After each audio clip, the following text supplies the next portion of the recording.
Most people think they can handle probate on their own, or with just a paralegal, until they hit a wall they never saw coming. In this free sample video, Keith Moten of Moten & Associates, a probate attorney with 20 years of experience, will show you exactly how to avoid costly mistakes, court delays, and rejected filings using the same legal insight and strategies he's used to guide hundreds of families through probate the right way. In this video, we will walk you step by step through how to properly file your petition for probate. Now that we've gone over the important terms, let's get down to the process of correctly filing your petition for probate. The probate process begins by filing a petition for probate, Form DE 111. You've already filed this document, but if this document is not filled out properly, the court will not allow you to be appointed as the personal representative of the estate.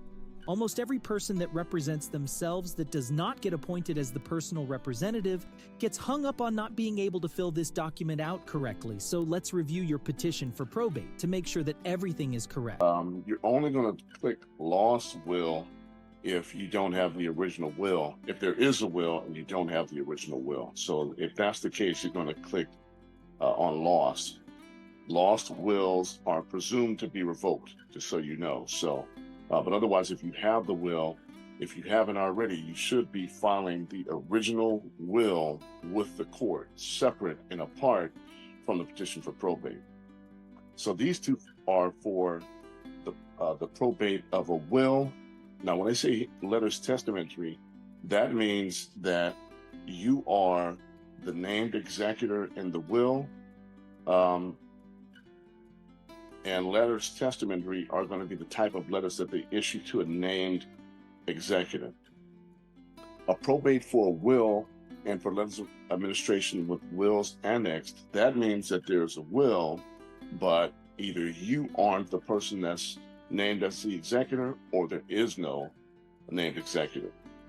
Letters of administration means that there is no will, and special administration is when you're actually asking to be appointed as the personal representative in advance of a formal probate proceeding or in some kind of emergency matter.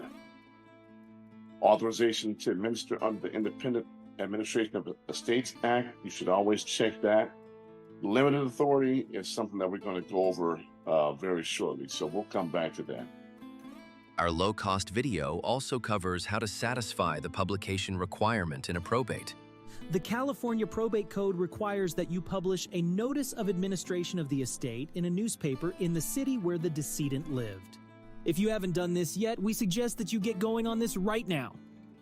Your initial hearing for your petition for probate won't be heard and will be continued 30 or more days. Now, each courthouse has its own list of approved newspapers. But so you don't have to waste time searching for the list of approved newspapers for your respective courthouse, we've compiled a list of each courthouse's approved newspapers here. Our video also covers how to read probate notes.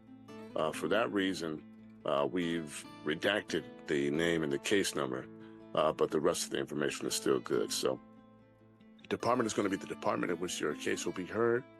This is the date on which your case will be heard and the time. Be sure that you pay attention to the time because the time that probate cases are heard can vary. Some departments hear probate cases at 8:30, some hear them at 9, some hear them at 9, some hear them at 9:30, and sometimes they just vary depending on the kind of relief that you're asking for.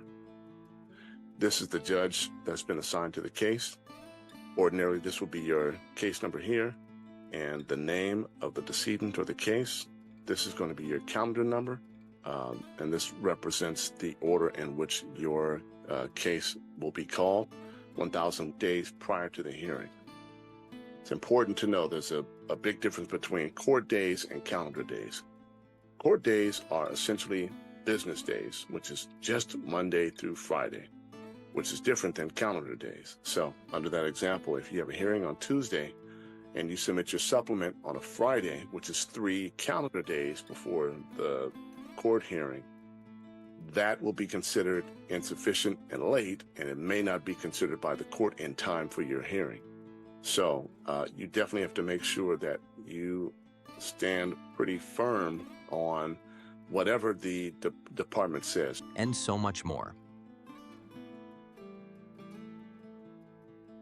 All for the cost of less than an attorney would charge you to speak to you about your case. So don't delay. If you're serious about handling probate the right way without wasting time or making mistakes, get the full course today. It's affordable, designed by an attorney, and built to give you clarity and control, not confusion. Click the link to get started today.